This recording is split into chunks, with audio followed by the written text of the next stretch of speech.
first section, I summarized the whole book, but here again, I would like to read some information on how to receive empowerments properly from a teacher. And I would also like to read part of the guru and disciple relationship from my book.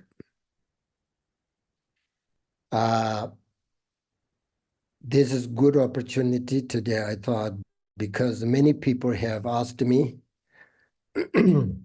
while they are practicing Vajrasattva and the preliminaries, practicing the Guru Yoga in the preliminary practice, and people asked me that, do I need to receive empowerment like Vajrasattva empowerment, Guru Yoga empowerment in order to practice them? I got lots of questions from the student. We have the what do you call it?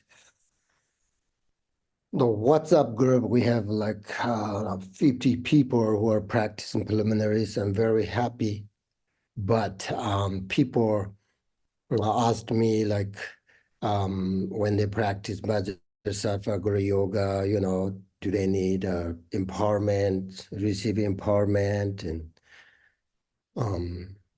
can you give us empowerments and all of that? So, and also like regularly, many people have also asked me that, how important is it to receive an empowerment as a Buddhist practitioner?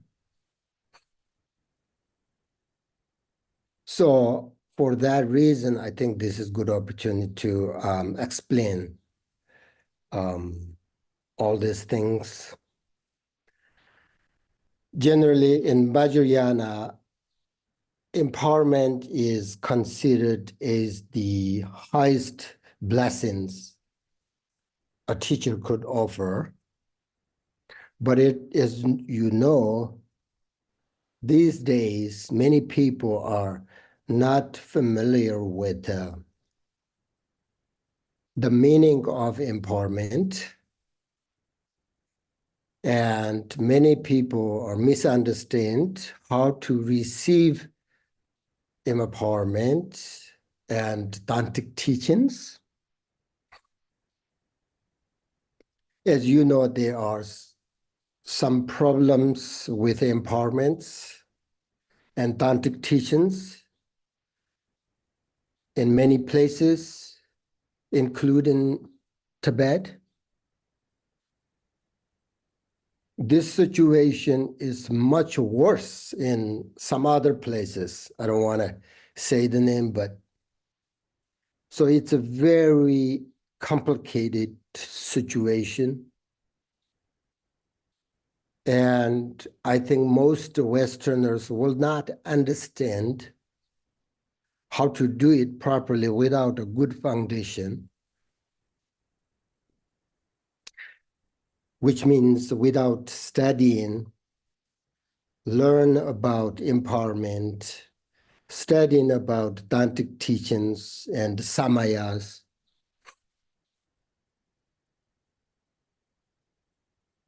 If you don't have foundation, it's better to not participate in it because it's a very complicated situation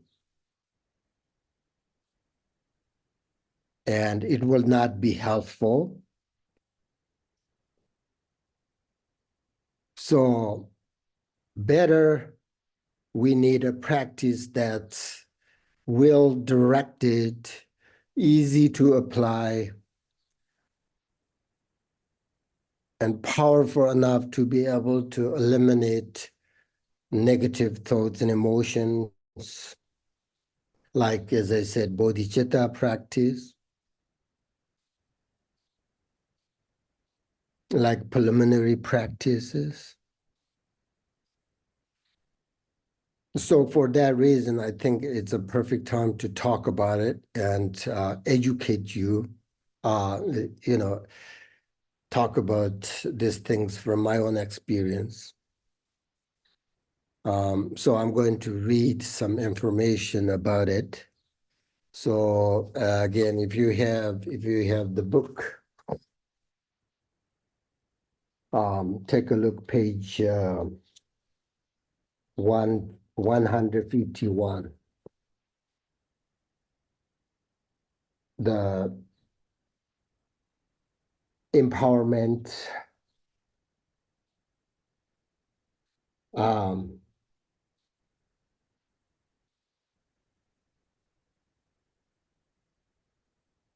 the guru-disciple relationship and how to receive empowerment, okay?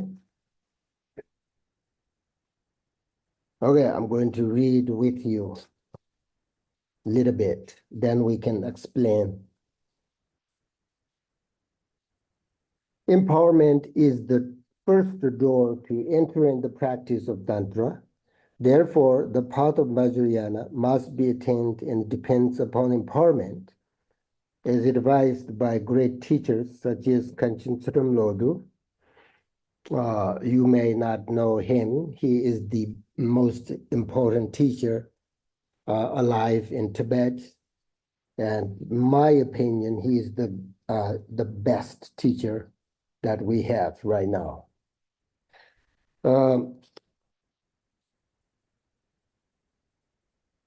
Okay, so a person who has not received empowerment is not permitted to listen to or undertake the actual tantric practice. If keep this in mind and read this if you need again. It's so important, okay, for us. If one intends to practice Vajrayana, the first step must be to receive empowerment. Therefore, it is important to explain a little bit about the meaning of empowerment, when you should or should not take it, and what are the causes and conditions needed by both the teacher and disciple to give and receive a perfect empowerment. Personally, there are two problems with empowerment. First, practitioners do not know what qualification the person conferring the empowerment and the person receiving the empowerment should possess, nor what is expected of them prior to and during empowerment. For example, if the Vajra master, the teachers, the Vajrayana, the empowerment, give empowerment and teaching secret, as they call Durjilopan in Tibetan, which means Vajra master. So if the Vajra master conferring the empowerment is not qualified, the empowerment will not be complete. It may even cause the person at the other end not to receive it. Second, practitioners do not know what is expected of them after the empowerment. Here I would like to remind everyone that after the empowerment, we must study the 14 roots tantric precepts, or the precepts that correspond with the empowerment, and keep our vows. The Tibetan word for tantric empowerment, Wang, Sanskrit Abhishika, means both to destroy and to pour. During the profound ritual of Vajrayana empowerment, all obscuration of body, speech, and mind are destroyed when wisdom is poured into the mind of the disciple. The Vajrayana path requires empowerment from a Vajra master to authorize a practitioner to receive the profound instructions that have the power to ripen and liberate one's mind stream within one lifetime. Okay, so then I'm going to skip that and then take a look, page 153. Okay, if an arrogant teacher gives empowerment just for the sake of fame and pretends to introduce disciples to Dzogchen Mahamudra or other profound views without having maintained their own commitments, it is best for them to desist. It is also best for disciples not to receive empowerment if they don't possess renunciation and bodhicitta, have no meditation experience, or even worse, have no faith or belief in the profound meaning of Tantra. The type of empowerment where the disciple has not taken refuge vows, for example, holds no power. So this is also reminding, like lots of the teachers give the empowerment in public. Most those Westerners, even not Buddhist, right? So that means they don't have the refuge vow.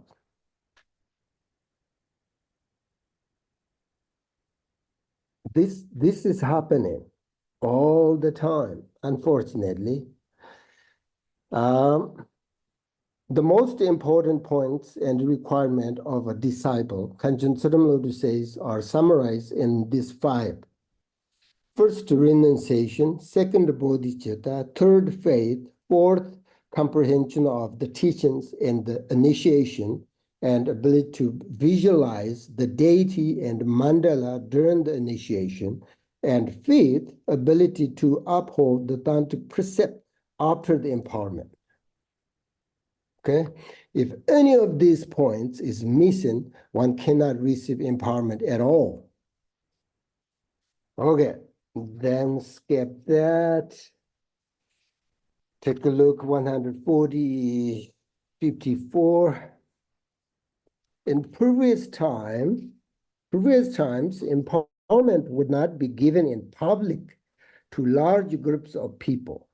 Also, when empowerment is given to people who speak multiple languages, and there is no reliable translation for all attendants,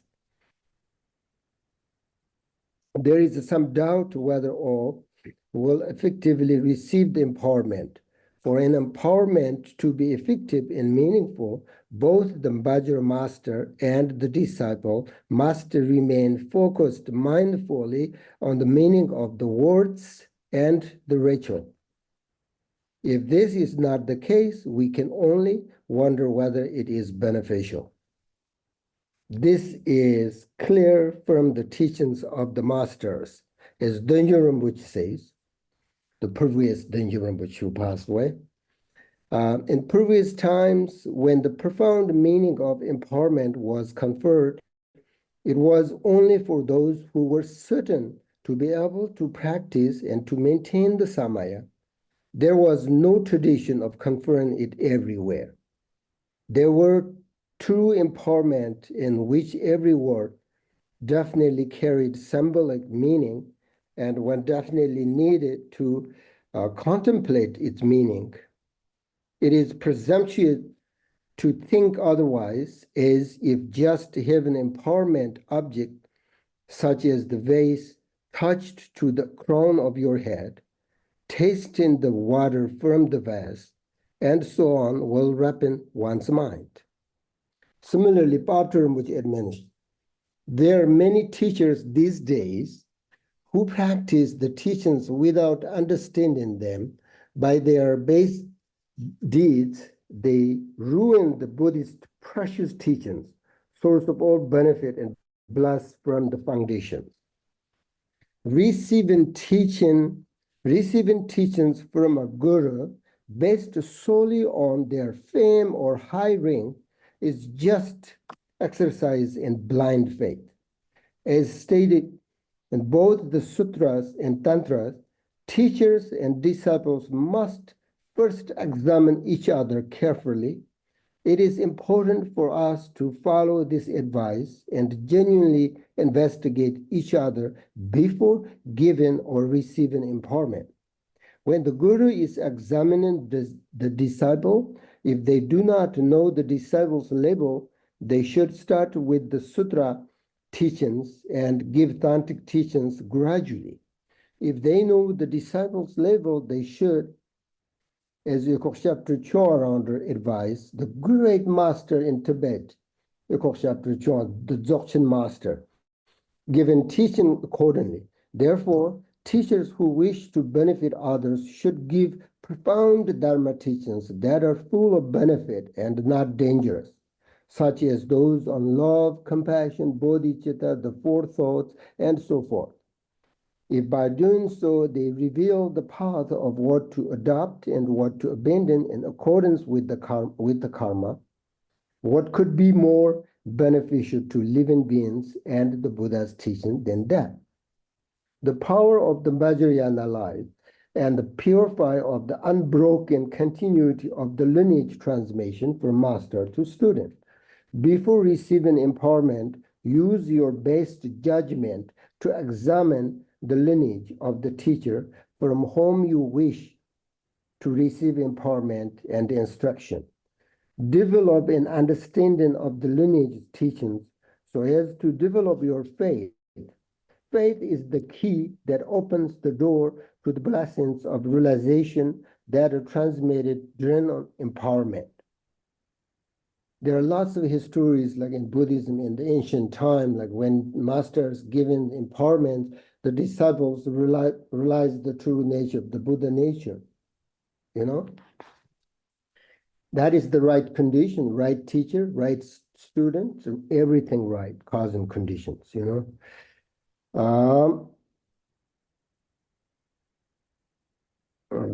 What is it? Realization transmitted during the empowerment. When there is an open connection between the teacher and the student, the transmission of enlightened realization is fresh, direct, and powerful. This type of enlightened wisdom, love, and power does not come from a book, but from an unbroken living lineage.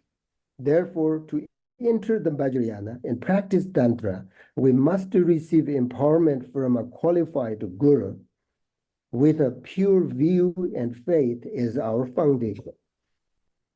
Okay?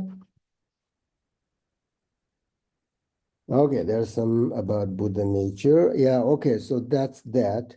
Now there, the page 156, there are 2 causes and 4 conditions. These are very important. You might ask what conditions are needed to receive empowerment.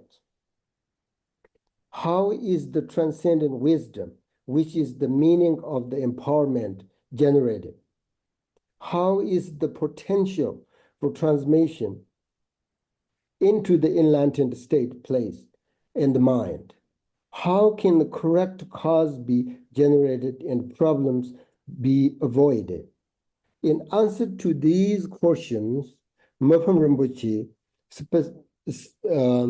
specifies that 2 causes and 4 conditions must be complete to receive empowerment. Okay, so I'm going to skip. So you should read these 2 causes and 4 conditions slowly, okay? Now I'm going to read the summary. In summary, having the complete self 2 causes and 4 conditions is important. A Vajrayana practitioner who has these causes and conditions is a perfect vessel and suitable to receive tantric empowerment. If one attends an empowerment and these causes and conditions are not all present, the empowerment will not be received. And furthermore, they are great faults. Those who are wise should be careful. Okay. So that's just in general sort of information, but you should read all the information about empowerment, about the teacher, about the student relationship. I think it's important to understand the teacher and student relationship and also the relationship between students. Understand each other. According to the Tantric teachings, This kind of relationship may continue over lifetimes until enlightenment. So it's not just this lifetime only, but it continues.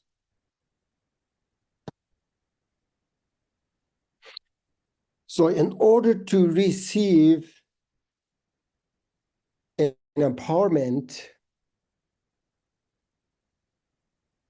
it is a requirement to know whether the teacher has all the qualities necessary to give you an empowerment. The Bajra master, the Dorje Lopon, right? If the Bajra master confirmed the empowerment, Bajra master is not qualified, then in my book, all they say, the empowerment will not be complete. It means receiving the empowerment is the same as not receiving it, which is good. Then there is no samaya. But which is also not good because you think you receive the empowerment, but if not the quality, that all the necessary cause and condition, you're missing all that, then you don't have empowerment. You don't have that transmission. And then you become, for example, a teacher and you give that transmission to somebody, you don't have it.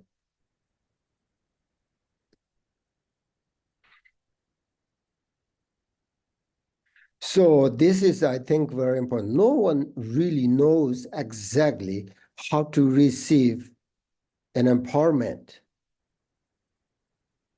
and what is really happening during empowerment. So if you want to receive empowerment, you must not blindly receive an empowerment. And one another thing is everybody talks about samaya, but nobody really knows what it is.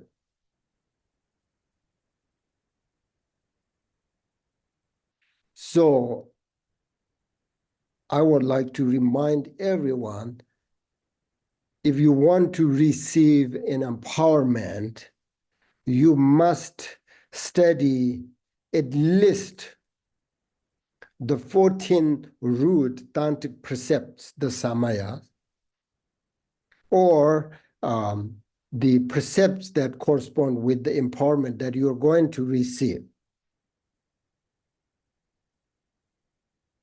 It's so important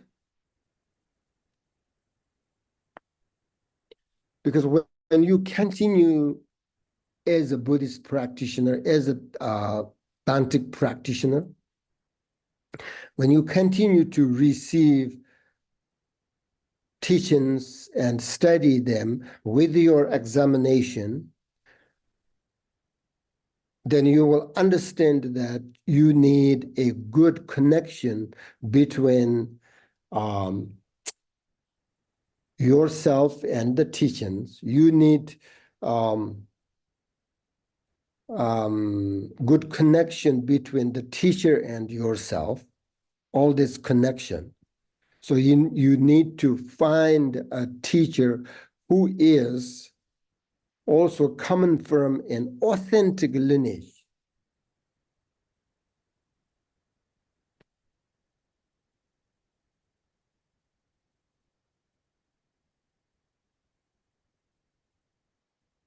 And then you need to develop a genuine and strong connection with that teacher. It means practice the teachings from that teacher, that lineage, and if you follow their teachings, then slowly, over time, you will develop a genuine and strong connection with that teacher. then your faith, your devotion will come naturally without any pressure or force, because you will understand that the teachings and instructions you received from that teacher are very precious, because that can change your life. And your life, the way change your life will be meaningful. And then your inspiration, your respect, your trust, all these good connections to your lineage, your teacher naturally come to your mind without any pressure, without any force. That is what we call genuine faith in devotion. Otherwise, like, oh, faith is the door, faith is the foundation. I must have faith, and you just kind of like push yourself, force pressure. It doesn't work that way. It doesn't work there. The more you meditate, practice, study the teachings, the instructions that come from lineage, authentic teacher, and then you experience that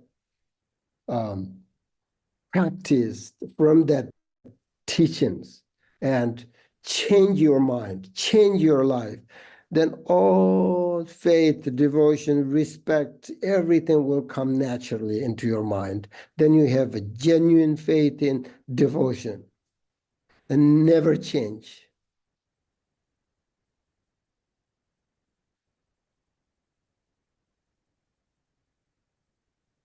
And otherwise, sometimes you have a faith, sometimes you don't. That's blind faith. If you have a blind faith, that will happen. Sometimes go away, sometimes, you know.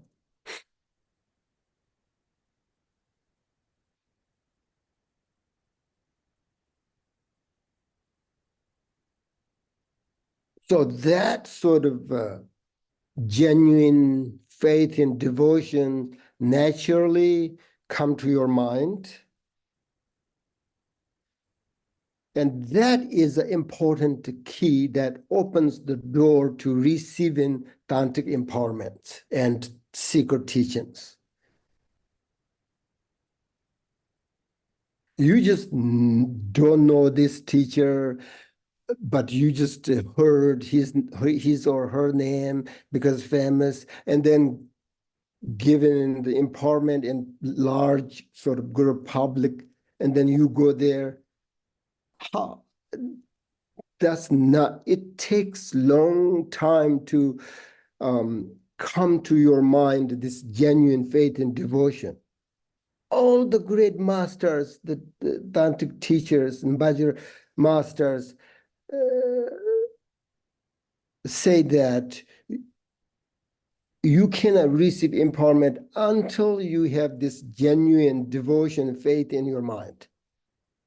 And then this genuine faith, develop that in your mind, come to your mind, it takes long time. So you just can't just go there and receive empowerment.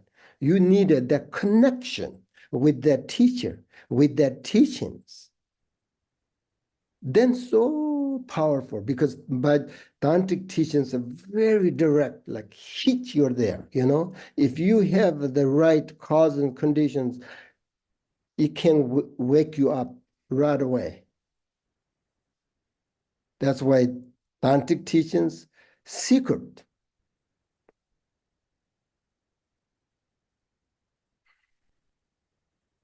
Once you understand all of this information, then you will know what to do and how to receive empowerment.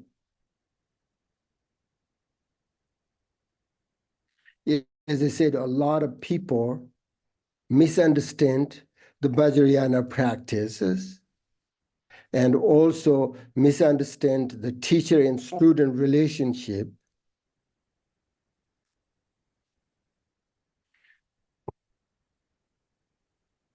So I think it's very important to understand these things if you are considering becoming a Vajrayana practitioner.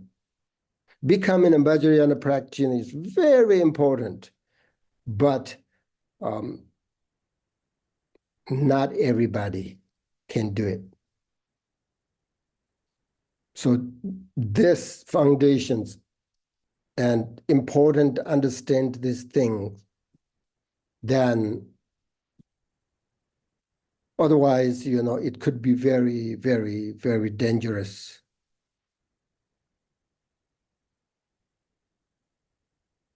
And these problems occur not because Vajrayana itself has a problem, but because Vajrayana practitioners do not follow the proper steps.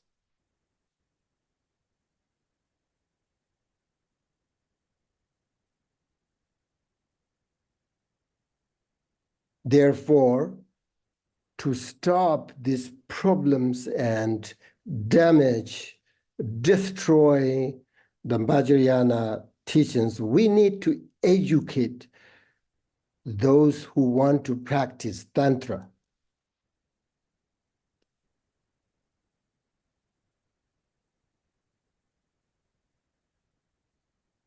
Buddha said to his disciples in his final moment, he said, follow the precepts.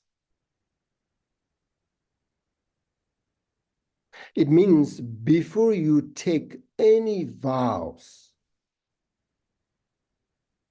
from like refuge vows, bodhisattva vows, all these, any vows, and or receive any empowerment, you must understand the precepts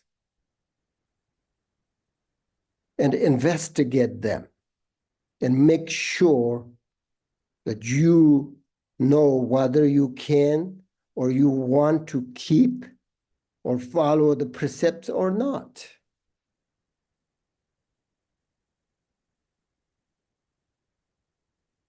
Many people have told me that, I received this and that empowerment, but I'm not so sure what the precepts are or if there were any precepts.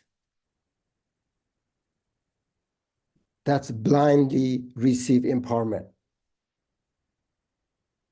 or take the vow.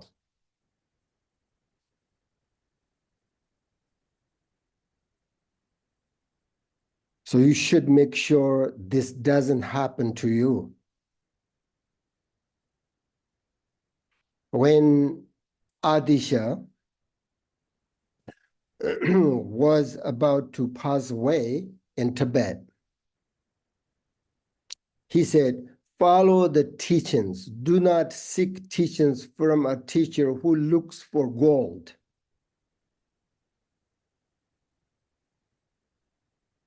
So it means during that time, people would do anything to find gold because gold is everything.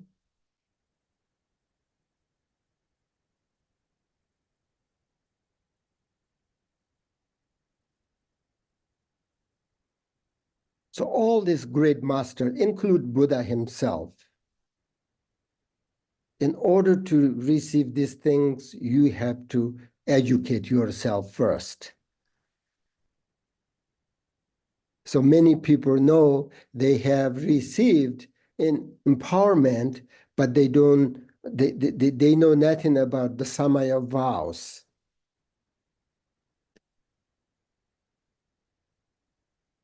Kanchen Tsurum Lodi said that there are people who use Vajrayana Buddhism as an excuse to eat meat, drink alcohol, all this. These are the sign of degenerate time. Kanchen Tsurum Lodi said that. So you should make sure not to follow Vajrayana just to do these things.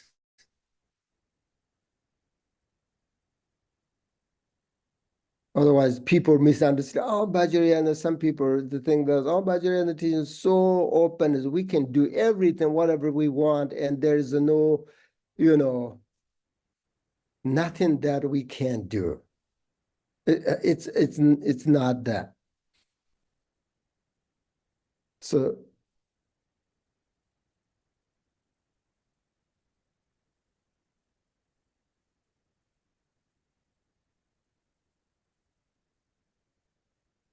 some teachers may say, oh, anyone can come to an empowerment. You don't need to know what's going on. You just need an open mind. Lots of people, teachers say that, but that's that's not right. So you need a good foundation to receive empowerment and practice Vajrayana teachings. Then Vajrayana teachings are so powerful.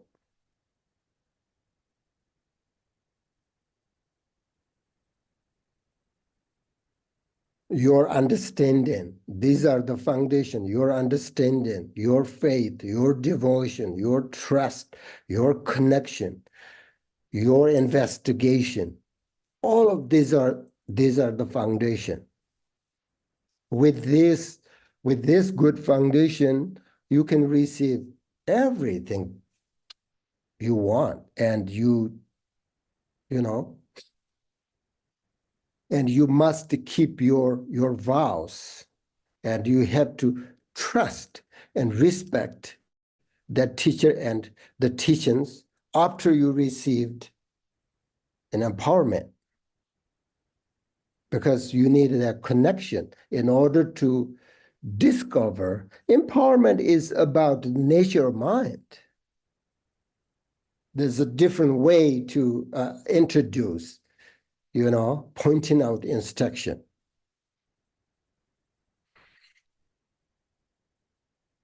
So to summarize, the great masters say that in order to receive an empowerment, or to prepare for the empowerment,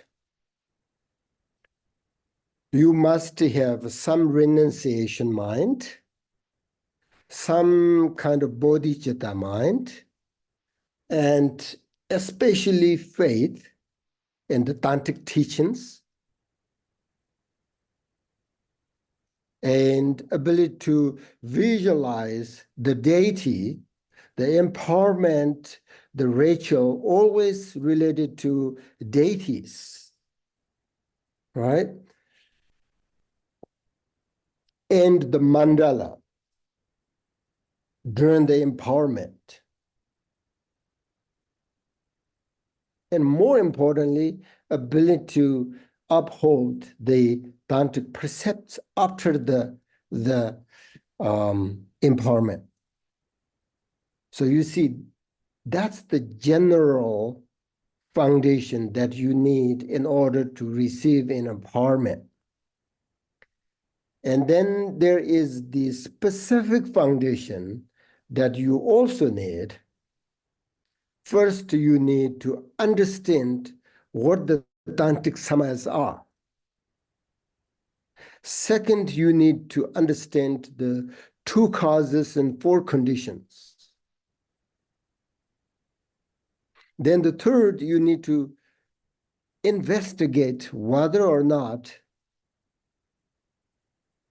the teacher, the person giving you the empowerment, is qualified. That's also include the cause and conditions. They talked about that. And also whether or not you are qualified to receive it.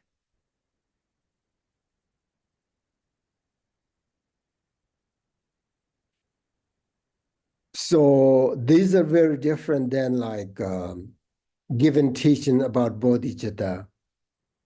Bodhicitta,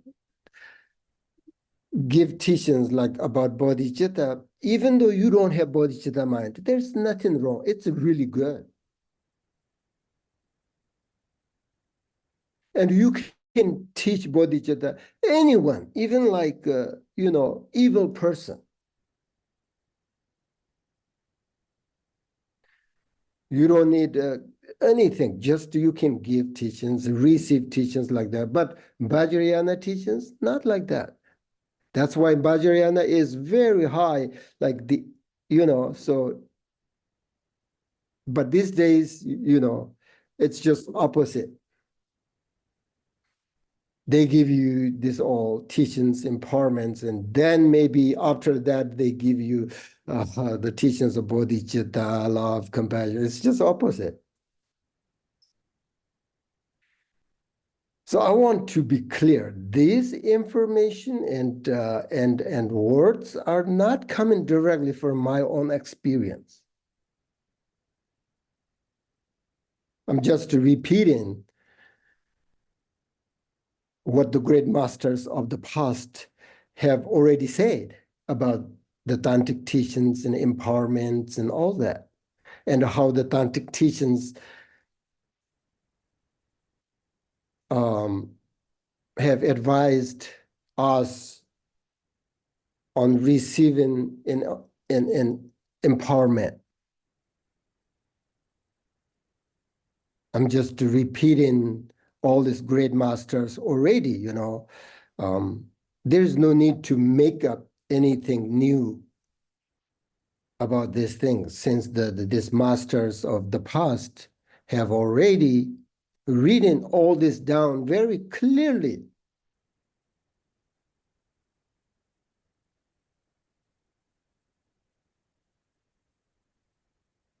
And then they left these precious Dharma treasures for us.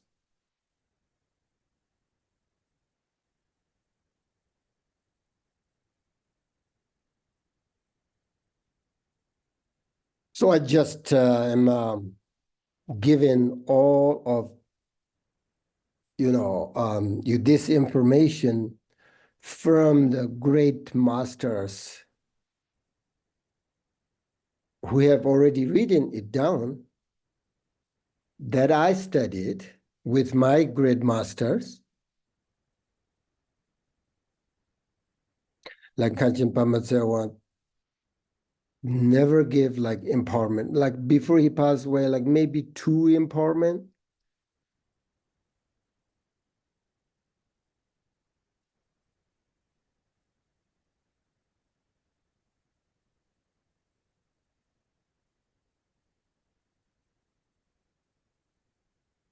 So as you know, they are,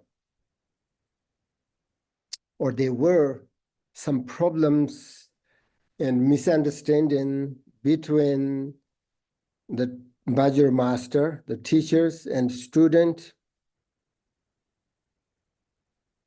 And then people complained about Vajrayana teachings.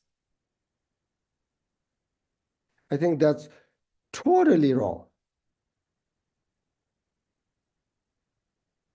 Both the teacher and student need to take responsibility, I think.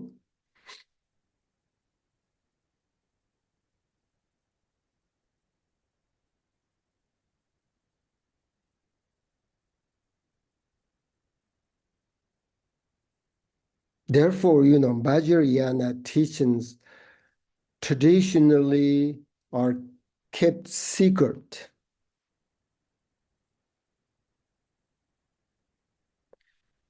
Why? It's not because the Tantra, the teaching, has something wrong that must be secret, but because without a good foundation,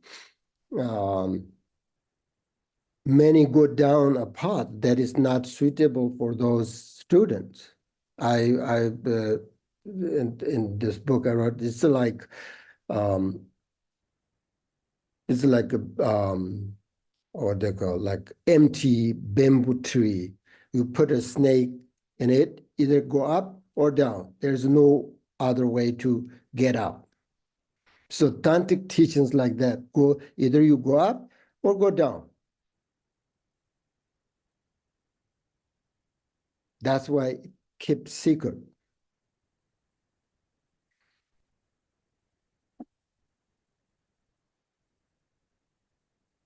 So then there are like lots of empowerment, different kinds of empowerment.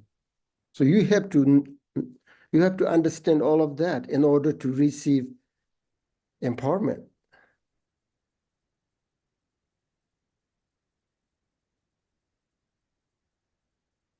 So don't complain on Vajrayana teachings. You can investigate, you can study Vajrayana teachings, but these days the problems with student teacher is not because Vajrayana teaching's fault. It's teachers and student faults. They didn't take responsibility accordingly. And then sometimes also the student complained only the teacher. That's not true at all. Both student and teacher need to take responsibility.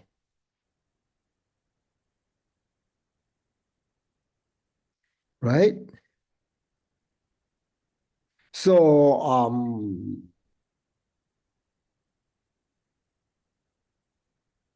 I hope this information that I wrote in my book will help people understand how to build and develop the teacher and student relationship according to Buddhist teachings.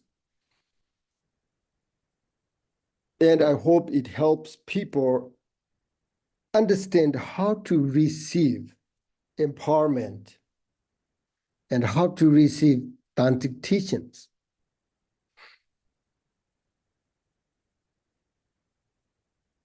And I think this is this information is everywhere. Actually, you can find it. Not only just I'm kind of pretending this is only exists in my book. That's not true. You can find many different, traditional, like, Garja, Sarcha, Nyingma, all this great master in the past, they written down all this information, but we just not follow them. That's what I'm saying. Just educate yourself, and then you will understand what is right and what is good for you.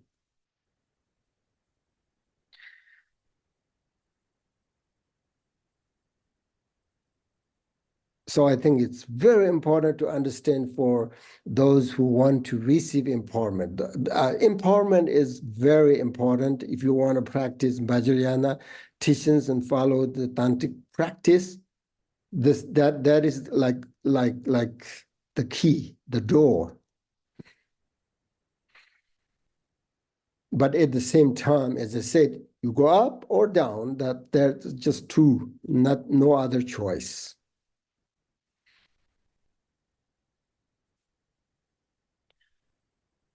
And then, yeah, that's all. And then there are lots of, and this, the first part of this book, lots of the, in general sort of relationship and,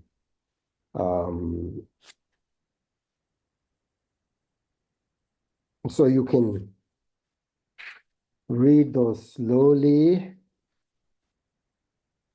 Okay.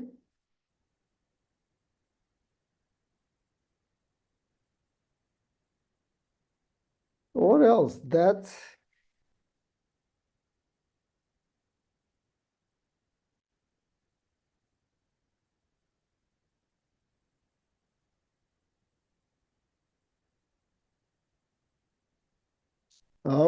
okay. I think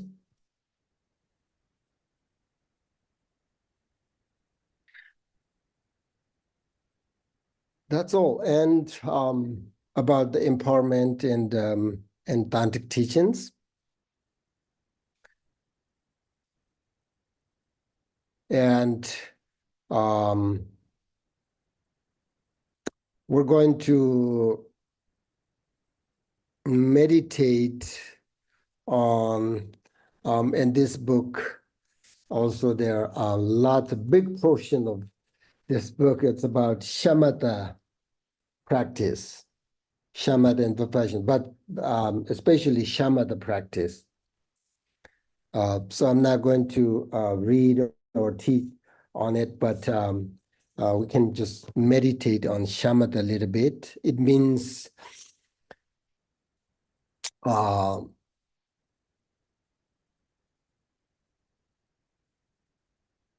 rest the mind and do not focus on any object, but just rest with a completely stable and relaxed mind.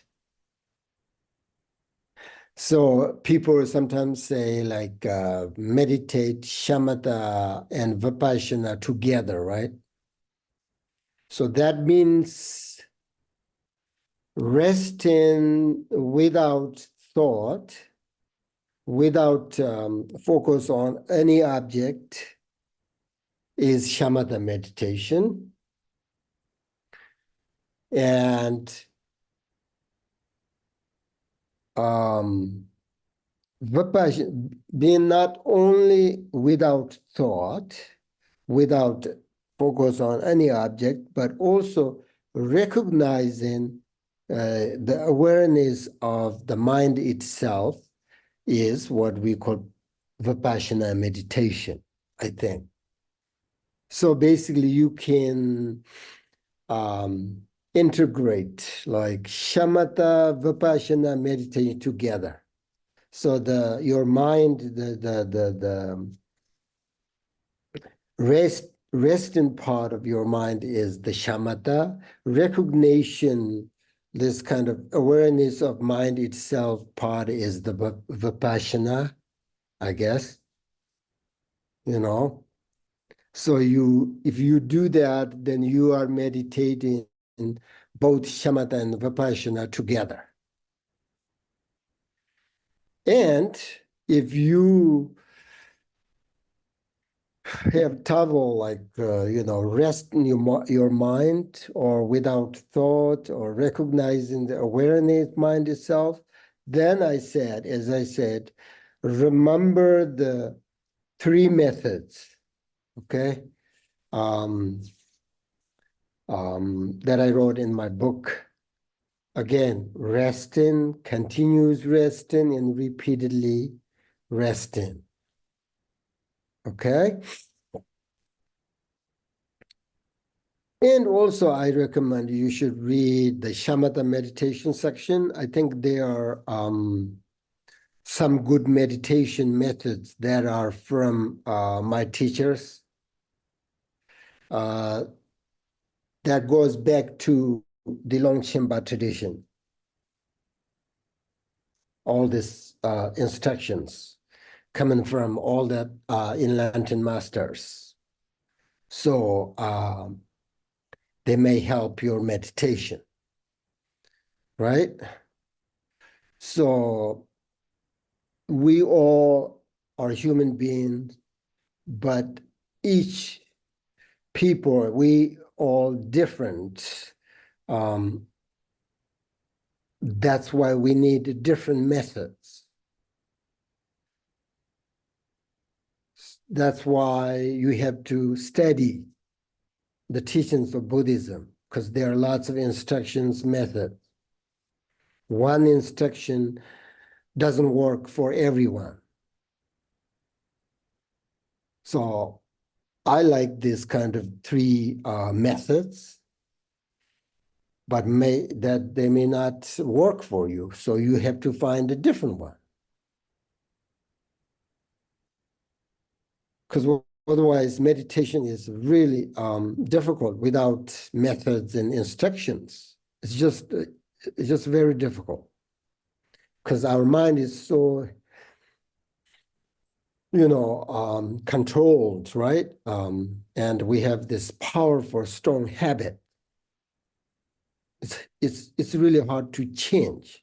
That's why lots of people don't believe that they can change.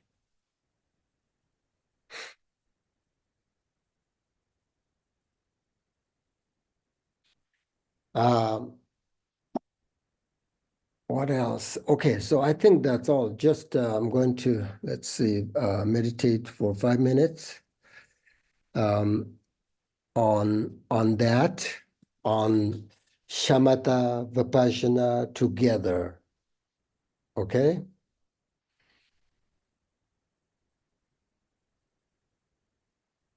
Rest the mind, do not focus on anything. At the same time, recognizing the awareness of the mind itself.